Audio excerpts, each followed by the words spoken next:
হুমায়ুন আহমেদ একজন লেখক, তার প্রিয়তমা স্ত্রীর নাম হলো শাওন আহমেদ।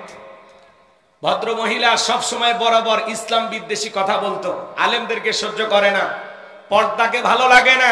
সে যেহেতু একজন নায়িকা, সিনেমার পরিচালক, এই ভদ্র মহিলাকে গ্রেফতার করা হয়েছে আজকে।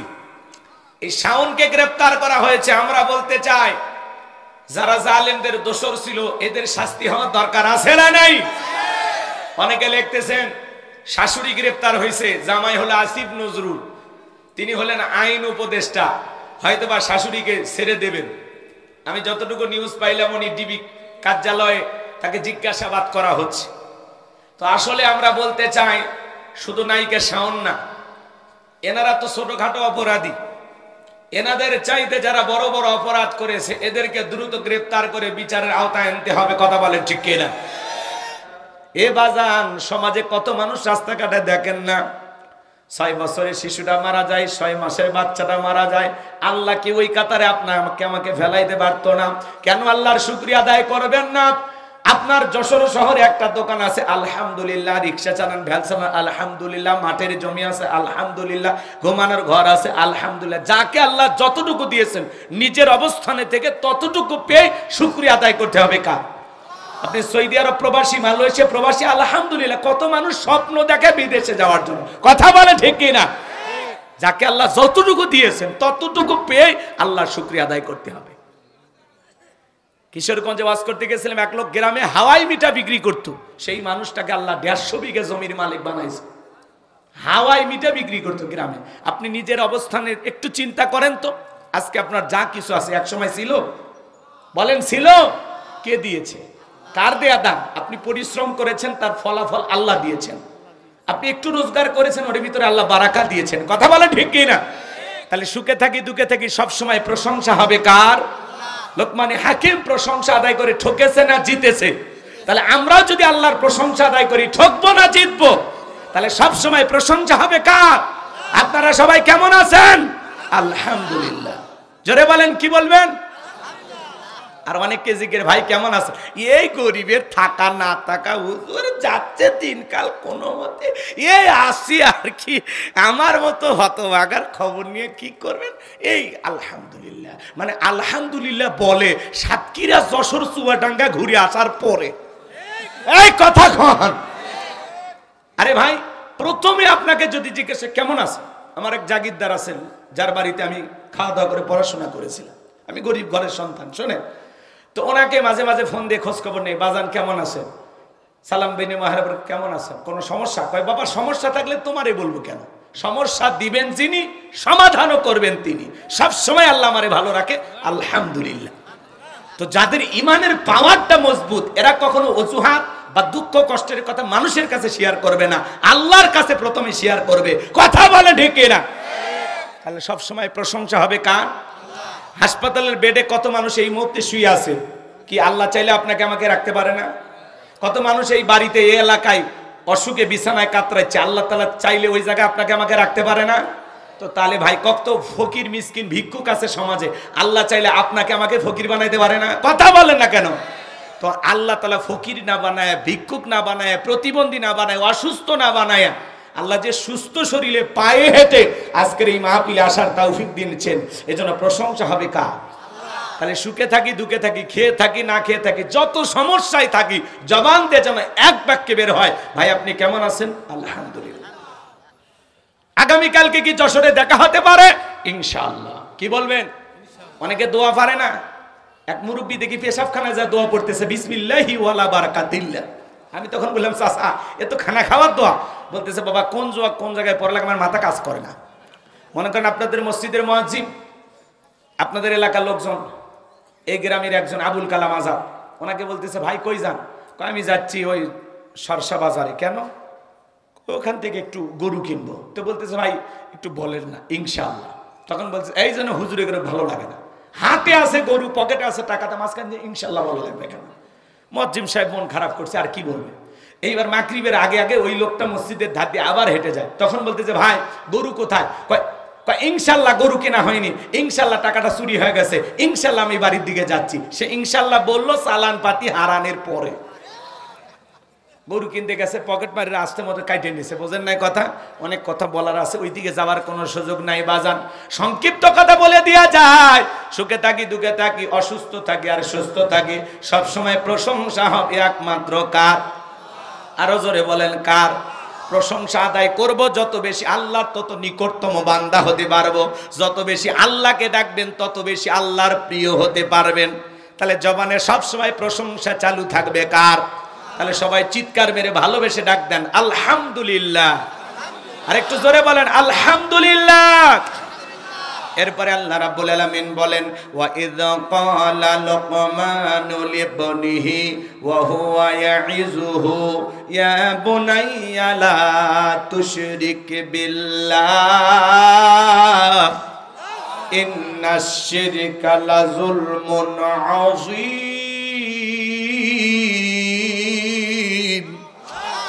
আল্লাহ তাআলা ডেকে বলেন, স্মরণ করো লোকমানে হাকিমের কথা। যখন লোকমানে হাকিম তার কলিজার টুকরা সন্তানদেরকে একত্রিত করে ওয়াজ করতেছেন, বয়ান করতেছেন, শুধু মাতে ঘাটে নসিহত করতেন না, লোকমানে হাকিম নিজের সন্তানদের সামনে ওয়াজ করতেছেন। একটা ছেলে ডেকে বলে, আব্বা আমারে দিয়ে ওয়াজ নসিহত হবে না, আমারে দিয়ে ইমামতি হবে না। বলেন তো বাজান, আলেমের বেটা সবাইকে আলেম হয়? আলেমের বেটাও জালেম হয়, ডাক্তারের বেটাও ডাকাত হয়। কথা বলেন। অনেক সময় ডাকাতের বেটাও ডাক্তার হয়, জালেমের বেটাও আলেম হয়। কে করে? শোনেন না বাজান, যে কথা বলতে চাচ্ছিলাম, লোকমানে হাকিম তার ছেলেদেরকে ডেকে ওয়াজ করতেছেন। একটা ছেলে ডেকে বলে, বাবা আমারে টাকা পয়সা দেন, আমি একটু ব্যবসা বাণিজ্য করব, বিজনেস করব। ডেকে বলে, বাবা এত টাকা আমার কাছে নাই, টাকা দেব কিভাবে? ছেলেটা বড় নাছরবান্দা, ডেকে বলে, আব্বা যেভাবে হোক আমারে টাকা দেন। লোকমানে হাকিম ডেকে বলে, শোনো, আমি আমার এক বন্ধুর কাছে টাকা পাই, সে একটা দ্বীপে বসবাস করে, এ বিশাল রাস্তা পাড়ি দিতে গিয়ে তোমার বড় বিপদ হতে পারে, আমি বাবা হয়ে ছেলেকে বিপদে ফেলে দিতে পারবো না। ডেকে বলে, আব্বা যতই বিপদ হোক আপনি শুধু আমাকে লোকেশনটা বলে দেন, ঠিকানাটা বলে দেন। ছেলেটা বড় নাছরবান্দা, যখন ছাড়তেইছে না, পরিশেষে লোকমানে হাকিম অনুমতি দিয়ে বলে, বাবা শোনো, বাড়ি থেকে যখন বের হয়ে যাইবা 2 রাকাত সালাতুল হাজুদের নামাজ আদায় করবা, আর মনে রাখবা বিপদের আগে আর পরে 2 রাকাত সালাতুল হাজুদের নামাজ আদায় করবা। এখান থেকে যখন তুমি বের হয়ে যাইবা, মরুভূমির বিশাল রাস্তা পাড়ি দিতে গিয়ে পথ চলতে চলতে ক্লান্ত হয়ে তাকায় দেখবা একটা জঙ্গল দেখা যায়, সেখান থেকে ঝর্ণার পানি পড়তেছে। বাবা সেখান থেকে প্রয়োজন মোতাবেক পানি গ্রহণ করবা। সমস্ত ঘটনাগুলো বলে দিচ্ছেন। এইবার ডেকে বলে, শোনো বাবা, সেখান থেকে পানি নেওয়ার পরে পিছন দিকে তাকায় দেখবার জঙ্গলটা দেখা যায় না, ভয় পাবা না, সামনের দিকে চলতে থাকবা। চলতে চলতে দেখবা বিশাল একটা বটবৃক্ষ, খবরদার ওই ছায়াশ্রয় নিবা না, নিলে বিপদ হবে। লোকমানে হাকিম সমস্ত কথাগুলো বলে দিবেন।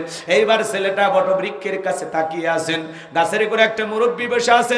ডেকে বলে, সন্তানের দিকে আসো। বলে, না বাবা বলেছে বিপদ হবে। এইবার মুরব্বী ডেকে বলে, তোমার বাবা কি বলে নাই? চলতি পথে একটা মুরব্বীর সাথে দেখা হবে, মুরব্বী যা বলবে তুমি তাই শুনবা। বলে, হ্যাঁ বলেছে, ভয় পাওয়ার কোনো কারণ নাই, তুমি আমার কাছে আসো।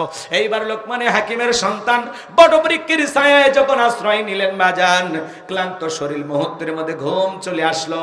গাছের গোড়া থেকে একটা বিষাক্ত সাপ বের হয়ে লোকমানে হাকিমের সন্তানটাকে সবল মারলেন। মুরব্বী তাকায় দেখি সত্যি তো ছেলেটার বড় বিপদ হয়ে গেল। এইবার সাপটাকে ধরলেন, লোকমানে হাকিমের সন্তানটাকে বিষ মুক্ত করলেন। বাজান গো, আমার একটা ধারালো অস্ত্র দিয়া সাপটাকে 2টা টুকরো করে পিছনের অংশ ফেলা দিয়া সামনের অংশটা ব্যাগের ভিতরে রেখে দিলেন। ঘুম থেকে জাগ্রত হওয়ার পরে ডেকে বলে, বাবা সত্যি তোমার বিপদ হয়েছিল, বিষাক্ত একটা সাপ তোমাকে সবল মেরেছিল। এইবার লোকমানে হাকিমের সন্তান 2 রাকাত সালাতুল হাজুদের নামাজ আদায় করবা। বাবা আগে বলেছে বিপদের আগে আর পরে 2 রাকাত করে নামাজ পড়বা। ছেলেটা নামাজ আদায় করার পরে ডেকে বলে, মুরব্বী ওই জনবসতি এলাকায় যায় যখন বাবার পরিচয় দেব, ওরা আমাকে বলে দেবে কোথায় কোন রাস্তায় কিভাবে সেই দ্বীপের পৌঁছাইতে পারবো। ডেকে বলে, বাবা আমি মুরব্বী যদি তোমার সঙ্গী হয় তোমার কি কোনো আপত্তি আছে? বলে, না আপত্তি নাই। এইবার লোকমানে হাকিমের সন্তান ওই জনবসতি এলাকায় যা যখন তার বাবার পরিচয় দিলেন, আমি লোকমানে হাকিমের সন্তান। বলেন তো আল্লামা সাইদি হুজুরের ছেলে যদি আপনাদের এলাকায় এসে পরিচয় দেয় আমি সাইদি হুজুরের সন্তান, আপনারা কি ভালোবাসবেন কিনা? ডক্টর মিজানুর রহমান আজহারী ভাই তার সন্তান যদি আসে ভালোবাসা দেবেন কিনা? ডক্টর মিজানুর রহমান আজহারী ভাই বাংলাদেশের মুসলিম উম্মার একটা সম্পদ। আগামী কালকে ঢাকায় তার মাহফিল হবেন, আশা করা যাচ্ছে ঢাকা শহরে নতুন একটা ইতিহাস হবে। 20 লাখেরও বেশি মানুষ ঢাকার মাহফিলে হাজির হবে। আল্লাহু আকবার বলে। যেখানে যাচ্ছেন সেখানে ইতিহাস। যশোরে এসেছিলেন, কথা বলে ঠিক কি না? মানুষ পাগলের মতো ছুটে যায়, পঙ্গপালের মতো। ডক্টর মিজানুর রহমান আজারি ভাই, বাংলাদেশে এরকম একজন ইসলামিক স্কলার, দিনের দায়ী আছে। এজন্য আমরা খুশি না বেজার? আমরা তার জন্য দোয়া করি, আল্লাহ পাক যেন তাকে সুস্থতার সহিত নেখায়াত দান করেন এবং কোরআন প্রচারের জন্য আল্লাহ পাক যেন তাকে পরিপূর্ণ দিনের দায়ী হিসেবে কবুল করেন। চিল্লা বলুন আমিন। মিজানুর রহমান আজারি ভাই, যেখানে যান সেখানে ইতিহাস। ঢাকার বুকে নতুন এক ইতিহাস সৃষ্টি হবে ইনশাআল্লাহ। লক্ষ লক্ষ মানুষ হবে ঢাকাতে। তার জি ভাই, রাগ করেন আপনারা? রাস্তার মধ্যে কি দুর্ঘটনা ঘটছে? আরো জোরে ফোনে কথা বলা লাগবে। জি জি, রাগ করতেছেন আপনারা মনে হয়। এ বাজান গো আমার, ওলামা ইকরামদেরকে আপনারা মুহাব্বত করেন, ভালোবাসেন। আজারি হুজুরের সন্তান আসলে তাকে ভালোবাসা দিবেন, কথা বলেন। মামুনুল হকের সন্তান আসলেও ভালোবাসা দিবেন। আলেমদেরকে মুহাব্বত করেন, তার সন্তানদেরকে আপনারা মুহাব্বত করেন বাবার কারণে। লোকমানে হাকিমের সন্তানকে সবাই মুহাব্বত করতেছেন তার বাবার কারণে। কেউ বাড়িতে জায়গা দেয়, কেউ খাবার ব্যবস্থা করে দেয়। ওনার বাবা আগেই বলে দিয়েছে, শোনো বাবা, ওই এলাকায় যাওয়ার পরে দেখবে এলাকা একটা সুন্দরী মেয়ে আছে, বিয়ে করা যাবে না, বিয়ে করলে বিপদ হবে। এলাকার সমস্ত মানুষেরা ডেকে বলে, ও লোকমান হাকিমের সন্তান, তুমি কি বিয়ে করেছো? বলে না, বিয়ে করি নাই। শোনো বাবা, এলাকা একটা সুন্দরী মেয়ে আছে, তুমি যদি রাজি থাকো একটা বার মেয়েটাকে দেখতে পারো। সবাই যখন অনুরোধ করতেছেন, লোকমান হাকিমের সন্তান চিন্তা করলো, বিয়ে যেহেতু করা লাগবে, পাত্রী দেখলে সমস্যাটা কি? কথা বোঝেন নাই? এইবার পাত্রী দেখার ব্যবস্থা করা হলো। লোকমান হাকিমের সন্তান পাত্রী চেহারার দিকে তাকায় দেখে, বাপ রে বাপ, এত সুন্দরী মেয়ে। সে সময়ের বিশ্ব সুন্দরী বললে ভুল হবে না। মারহাবা কোন? পাত্রী যদি সুন্দরী হয়, ছেলের পছন্দ হয় কিনা? যুবক যারা আছো, পাত্রী দেখতে গেলে দুইটা মহিলাকে সঙ্গে নিয়ে যাইবা, একটা মা আর একটা বোন। কথা কয় না? অনেক যুবক আছে পাত্রী দেখার সময় বন্ধু বান্ধব নিয়ে যায়, দুলাভাইও নিয়ে যায়। কথা কয়? এই বন্ধু বান্ধব আর দুলাভাই এদেরকে নিয়ে যা পাত্রী দেখা জায়েজ আছে? বেশি বোঝো না তোমরা। ভালো হয়ে যাও বাবা, ভালো হয়ে যাও। পাত্রী দেখতে গেলে খবরদার খালার ভাবিক সাথে নিবা না। খালা মেয়ে দেখতে যতই সুন্দর হোক, তখন বলবে, হ্যাঁ আমার বাড়িতে লাভলি আছে, এর সেইটি ভালো। তার মানে কি বুঝবেন? খালা চাইবে না যে খালার মেয়ের চাইতে আর একটা সুন্দরী কোন মেয়ের সাথে তার ভাগ্নের বিয়ে হোক। কথা বোঝেন নাই? আর ভাবিকে নিয়ে যাবেন না। ভাবি কখনো চাইবে না তার চাইতে বেশি সুন্দরী ওই বাড়িতে কারো বউ হয়ে যায়, কারণ তাতে ভাবির দাম কমে যাবে। এই জন্য এই দুইজন মহিলাকে নিয়ে পাত্রী দেখতে যাওয়া যাবে না। কথা কন? এইবার শোনেন বাজান গো আমার, লোকমান হাকিমের সন্তান এক নজর দেখা মনের মধ্যে ধরে গেছে, ভালোবাসা জমে গেছে। আরে বউ যদি হয় এরকম সুন্দরী তো দরকার। কি সুন্দর চোখ দুটা হরিণীর মতো কালো, কমলার মতো গাল, গোলাপের পাপড়ির মতো ঠোঁট। এতটা সুন্দরী মেয়ে জীবনে কোনোদিন আমি দেখি নাই। এক ব্যক্তি দেখে পছন্দ হয়ে গেছে। মুরব্বীরা ডেকে বলে, বাবা পাত্রীকে দেখে ভালো লাগছে? বলে হ্যাঁ। তবে শোনো বাবা, যেহেতু তুমি লোকমান হাকিমের সন্তান, বিয়ে দেওয়ার আগে একটা কথা বলি, মেয়েটা দেখতে সুন্দর হলে মেয়ের একটা গোপন সমস্যা আছে। কথা কয় না? কি সমস্যা আছে আপনারা বুঝলেন না মনে হয়? আশেপাশে যখন পাত্রী দেখতে যান, আশেপাশে দুই এক বাড়িতে খবর নেন না মেয়েটার কি অবস্থা, স্বভাব চরিত্র ভালো কিনা, তখন বলে ওই যে অমুকের মেয়ে, হাই রে 7 দিন আগে কক্সবাজার থেকে একটা ছেলের সাথে ঘুরে আসছে। মানে এলাকায় যায় ওর গোপন তত্ত্ব হাট হয়ে যায়। কথা কন ঠিক কিনা? এইবার সবাই বলতেছে, বাবা এই মেয়েটাকে বিবাহ করবা, কিন্তু একটা গোপন সমস্যা আছে। কি সমস্যা? এই মেয়েটার এর আগেও 10 বার বিয়ে হয়েছে এবং প্রত্যেকটা স্বামী বাসর ঘরে মারা গেছে, একটা স্বামী বাসর ঘর থেকে জীবিত বের হয়নি। তুমি এখন 11 নাম্বার। এইবার তুমি বলো বিয়ে করবা কিনা? মেয়েটা সুন্দরী হলে বড় ভয়ঙ্কর সুন্দরী। লোকমান হাকিমের সন্তান বিয়ে করতে চায়, পাত্রী যেহেতু পছন্দ হয়ে গেছে। ঘটনাটা কি বলবো? বলেন বলবো? এই মেয়ের কেন বিয়ে হয় আমি বলবো না আপনাদের? কারা কারা শুনবেন একটু হাত তুলে দেখান তো বাজার। লিল্লাহে তাকবীর। আতনামান। লোকমানে হাকিম তার সন্তানদেরকে ডেকে বলেন, ইয়া বুনাইয়া, হে আমার বৎস, হে আমার কলিজার টুকরা সন্তান। সন্তানদের কিভাবে ডাকবেন আল্লাহর কোরআন আপনাকে শিখাচ্ছে। সন্তানদেরকে ধমক দিয়ে ডাকবেন না, সন্তানদেরকে খারাপ ভাষায় ডাকবেন না, ভালো করে ডাকবেন। ইয়া বুনাইয়া, হে আমার বৎস, আমার কলিজার টুকরার সন্তান। আপনি আমি যখন আমার সন্তানকে ডাক দেব, আদর করে ডাক দেবেন আব্বাজান। কই আমার কলিজা, কই আমার সোনা, কই আমার ছোট আব্বা, আদর করে ডাক দিবেন। হে আমার আব্বাজান কোথায়, বাবা ইউসুফ কোথায়, বাবা ইব্রাহিম কোথায়, বাবা আবু বকর ওসমান আলী কোথায়, সুন্দর করে ডাক দিবেন। কথা বলেন। কিন্তু সন্তানের নাম রাখছে বল্টু। আজ পর্যন্ত কোনো মাহফিলে দেখছেন যে এখন আপনাদের সামনে ওয়াজ করবেন হযরত মাওলানা বল্টু সাহেব? এগুলো নাম রাখবেন না। সন্তানের আজে বাজে নাম রাখে, বল্টু, নাট, স্ক্রু, বুলেট, টায়ার। কথা কি নাম রে ভাই? বেলি, সেলি, শেখা, হাসি খুশি আছে না নাই? চুমকি, চুইটি, বিউটি, শয়তান করে ডিউটি, এগুলো নাম আছে না? কি আজে বাজে নাম রাখে, নাম খুঁজে পায় না, নাম রাখছে মোটু পাতলু। আছে না? আল্লাহ যেন আমাদের সন্তানদেরকে ইসলামিক নাম রাখবেন। আল্লাহর কাছে দুইটা নাম প্রিয়, একটা আব্দুল্লাহ আর একটা আব্দুর রহমান। এগুলো নাম রাখবেন। আল্লাহ যেন আমাদের সহি বুঝদান করে। সময় নাই, ওইদিকে আমি আজকে গেলাম না। সন্তান আপনার কাছ থেকে কয়টি হক পাবে জানেন? 12টি হক। অনেক বাবা জানে না। 1 নাম্বার হকটা কি? সন্তান জন্মগ্রহণ করার সাথে সাথে সেলফি একটা তুলে ফেসবুকে দিতে হবে। অনেক কষ্টের পরে বাবা হইলাম। সুবহানাল্লাহ কর। সুবহানাল্লাহ কইছে অনেকে। সন্তান জন্মগ্রহণ করার সাথে সাথে ওই ছেলের চাচা থাক, মামা থাক, ছবি তুলে ফেসবুকে দেয়। যেই মহিলা বাচ্চা ডেলিভারি করছে, ও অবস্থায় একটা সেলফি তুলে বলে অনেক কষ্টের পরে মা হইলাম। কি ভাই বলে কি না? রাগ করেন আপনারা? সন্তান জন্মগ্রহণ করার সাথে সাথে সেলফি না, ছেলে হোক আর মেয়ে হোক, জন্মের সাথে সাথে কানে আজান দিতে হবে। সেলফি তোলার ঠেলায় আজান দেওয়ার কথা 3 দিন পরে মনে থাকে না। কথা বলেন না কেন? আপনার সন্তান আপনার কাছে হক পাবে 12টি। কি কি একটু ইউটিউবে সার্চ দিয়ে শুনে নিন। এখন তো বলার সময় নাই, ওগুলো তো শুনবেন না।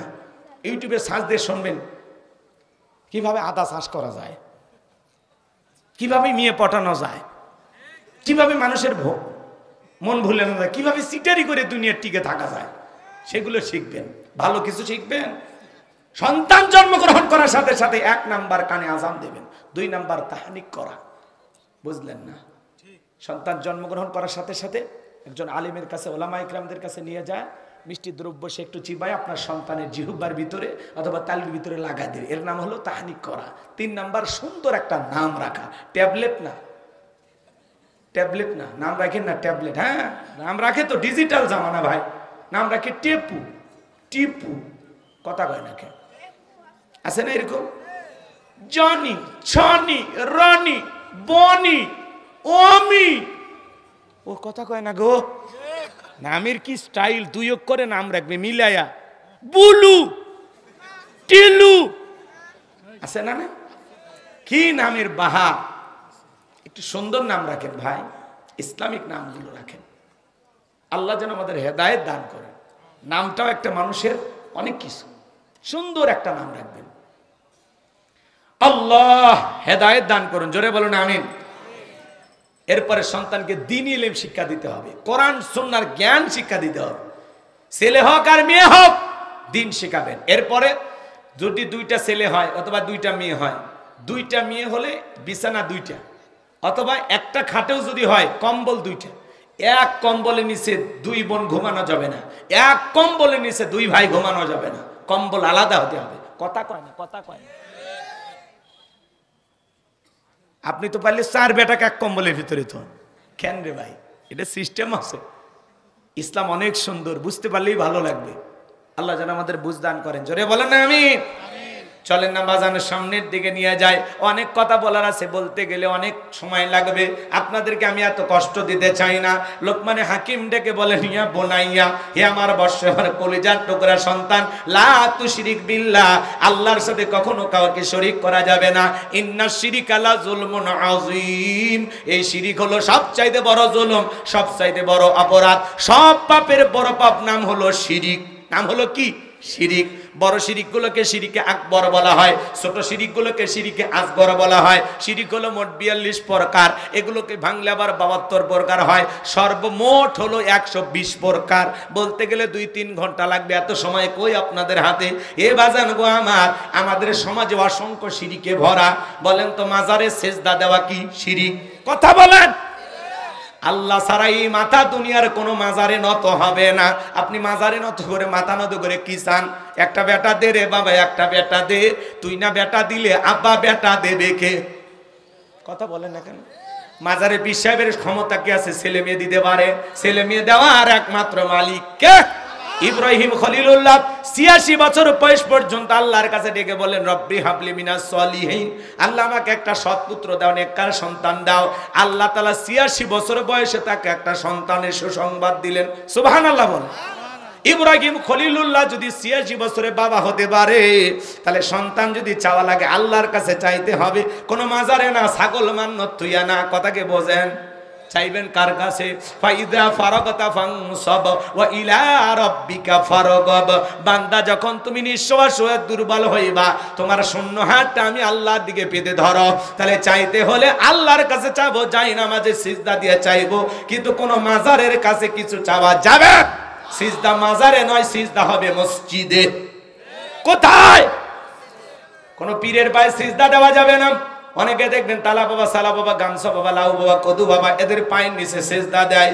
বলেন তো বাজান, পীরের পায়ের নিচে সিজদা দেওয়া কি শিরিক? আল্লাহ ছাড়া এই মাথা দুনিয়ার কারো কাছে নত করা যাবে? ইয়্যাকা না'বুদু ওয়া ইয়্যাকা নাস্তাইন, তোমার ইবাদত করি, তোমার গোলামি করি, সাহায্য তোমার কাছে চাই। আর আপনি গেছেন তালা বাবা, সালা বাবার কাছে। কথা বলেন না? মাথার চুলে জাত, হাতে গাঞ্জার পট, সালা পিন্দা থাকে, তবিল থাকে, সব দেখা যায়। মানুষ কয় হুজুর এটা বড় পীর, আজে বাজে গান গায়, লাফালাফি করে। কয় সবকিছু সারিয়া তোরা বাবান চরণ ধর, আয়না বসাইয়া দে তোর কলবের ভিতর বাবারে। আছে না নাই? এরকম ভণ্ড আছে না নাই? কত বীর আছে বাজান, গাজা খায় মোজদারি লাল বানাইছে, টর্চ লাইট বারে মুখ খুঁজে পাওয়া যায় না, বগলে চুল দিয়ে বেরিবার হয়েছে। আর সুন্দরবনে বসলে বান্দরবনের কি অবস্থা? এমনও মাজার আছে গাঁজা খাওয়ার আসর, এমন কায়দায় গাঁজার কলকিতে টান মেরে ধুয়ে ছেড়ে দেয়, রাস্তায় পুলিশও দাঁড়িয়ে থেকে মনে হয় ওরসের রান্না চলছে। আছে না নাই? এই ওরস শরীফ লেখা আছে পবিত্র ওরস শরীফ, আর সেখানে যায়া গান গায় উদাসীন শারমিন, তালা খুইলা দে বাদশা ভাই, তালা খুইলা দে, রহমতেরই চাবি দিয়া তালা খুইলা দে। দে দে, রাত 12টা 1টা 2টা বাজে, কিসের তালা খুলবি? পান বাজারে আর কি দোকান আছে? কি ভণ্ডামি সমাজে আছে না নাই? নারী পুরুষ একত্রে গান গায়, বাবা আমি তোমায় ভালোবাসি, তোমার চরণ চুমিতে বাবা তোমার কাছে আসি গো বাবা, আমি তোমায় ভালোবাসি। যেই মহিলা স্বামীকে বাদ দিয়া পীরের ফাটা পায়ে চুমা খায়, ওই নারীর চরিত্রে ঠিক নাই। আপনার বউ মাজারে আছে, আপনি কি দুর্বল? কথা কন না কে? আপনার বউ বলবে, শোন আমি তোর পীর, পছন্দ হয় না আয় এদিকে আয়। পীরের কাছে যা কি শিখবি? আয়েশা, ফাতেমা, খাদিজা, হাজেরা, আসিয়া, মারিয়ম, এই নারীদের জীবনী কিনে দেবেন, যেগুলো সব জান্নাতি নারী। এদের জীবনী পর, এইভাবে জীবন গড়, তারপরে মর, জান্নাতের রাস্তা ধর। খবরদার কারো বউ যেন মাজারে না যায়। কষ্ট পাচ্ছেন আপনারা? এক মাজারে দেখি ডাবের গাছে ঝুলে রাখছে ইট। কেন? কয় হুজুর যেই মহিলা নিয়ত করে ঝুলে গেছে, ইট ঝুলে রাখলে ইটটা যেমন ভারী হয়, কিছুদিন পরে ওই মহিলার পেটও ভারী হবে। আমি তখন বললাম যে মহিলাদের বিয়ে হয়নি, এরা যদি 2-1 ঝুলে রাখে, আর পেটে কি ভারী হবে? আচ্ছা আপনারা কি ভাষা বোঝেন নাকি রাগ করেন? তো এই ভণ্ডদের কাছে যাওয়া যাবে? হাই রে ওদের গান, কয় আমি পাগল দিওয়ানা হয়েছি, মুর্শিদেরই প্রেমে পড়েছি। স্বামীর প্রেমে পড়ে না, কার প্রেমে পড়ছে? পীরের প্রেমে। তাহলে এই বউরে পিটানোর দরকার আছে না না? আল্লাহ যেন নারীদের হেদায়েত দান করেন, জোরে বলেন আমিন। তাহলে মাজারে সেজদা দেওয়া শিরিক, পীরের পায়ে সেজদা দেওয়া শিরিক, নেতার পায়ে সেজদা দেওয়া শিরিক। আল্লাহ ছাড়া এই মাথা দুনিয়ার কারো কাছে নত করা যাবে না, যাবে না। শোনেন শোনেন শোনেন, এই হাত টিয়া পাখিকে দেখায়, কবিরাজকে দেখায়, আছে না না? ভাগ্য গণনা করা কি শিরিক। আপনার তকদির আগামীকাল কি আছে আল্লাহ ছাড়া কেউ জানে? অনেকে বলে আংটিতে সব সমস্যার সমাধান। ওই যে শেষ দর্শন লিটন দেওয়ান চিস্তি, আপনি কি মামলায় হেরে যাচ্ছেন, বিদেশে যেতে ভয় পাচ্ছেন, দাম্পত্য জীবনে অসুখী, আজই আসুন শেষ দর্শন আজমেরি জেমস হাউস লিটন দেওয়ান চিস্তি আছে না? এক আংটি দিয়ে যদি এত সমস্যার সমাধান হয়ে যায় বাজান বলেন তো, ওর তো আংটি বিক্রি করে খাওয়ার কথা না। এই আঙ্গুল এই হাতে 5টা, এই হাতে 5টা, 10টা আঙ্গুলে 10টা আংটি ব্যবহার করে বাংলাদেশের 1 নাম্বার ধনী হয়ে যেত। এগুলো ভণ্ডামি ছাড়া আর কিছুই নয়। এরপরে দেখবেন ট্রাকের পিছনে সেরা স্যান্ডেল ঝুলানো, কেন কয় দুর্ঘটনা থেকে বাঁচার জন্য। স্যান্ডেলের উপরে ভরসা না, ভরসা কার উপর? এরপরে শনিবার মঙ্গলবার বিয়ে করা হয় না, এগুলো দিন নাকি শুভ না, এগুলো ভাবা যাবে না। সন্ধ্যার পরে শ্রমিককে টাকা দিতে চায় না, ধনী কেন? ধনী নাকি যদি শ্রমিককে সন্ধ্যাবেলায় টাকা দেয় তাহলে নাকি গরিব হয়ে যায়। এগুলো ধারণা করাও শিরিক। কথা কয় না কেন? হাত চুলকালে টাকা আসে, ভালো করে বাঁধতে রাখেন, হাত দুটো খুলে রাখেন, 3 দিন হাত চুলকে রক্ত বের হয়ে যাবে, তাও টাকা আসবে। চিরনি যদি চুল আশ্রয় দিকে পড়ে যায় তাহলে নাকি মেহমান আসে, যা আমার রান্না শুরু কর, কেউ না আসলে আমরা খেয়ে যাব। কথা কন, এগুলো ধারণা করাও। কথা কয় না ভাই। নতুন ছেলের বউ চা বানাইতে কাপটা পরে ভাঙ্গে গেছে, বলে অলক্ষণে কুলক্ষণে বউ আসছে। অলক্ষণ কুলক্ষণ বলে ইসলামের ভিতরে কোনো কিছুই নাই। জমজ কলা খালে কয় জমজ বাচ্চা হয় ভালো, 2 বারে কষ্টে 1 বারে হলো, মাঝখানে সিজারের টাকাটা বেঁচে গেল। এগুলো ধারণা করাও শিরিক। কথা কয় না কে? রাগ করেন নাকি আপনারা? অনেক কথা বলার আছে বাজান, কয়টা কথা বলবো। ছোট বাচ্চার কপালে কালো ঠিপ দেয় কে? কেন? কয় বদ নজর থেকে বাঁচার জন্য। বলেন তো বাজান, তকদিরের ভালো মন্দ সবকিছু কার হাতে? অল কদরিহি শাররিহি মিনাল্লাহি তাআলা ওয়াল বাসি বাদাল মাউত। তকদিরের ভালো মন্দ একমাত্র কার হাতে?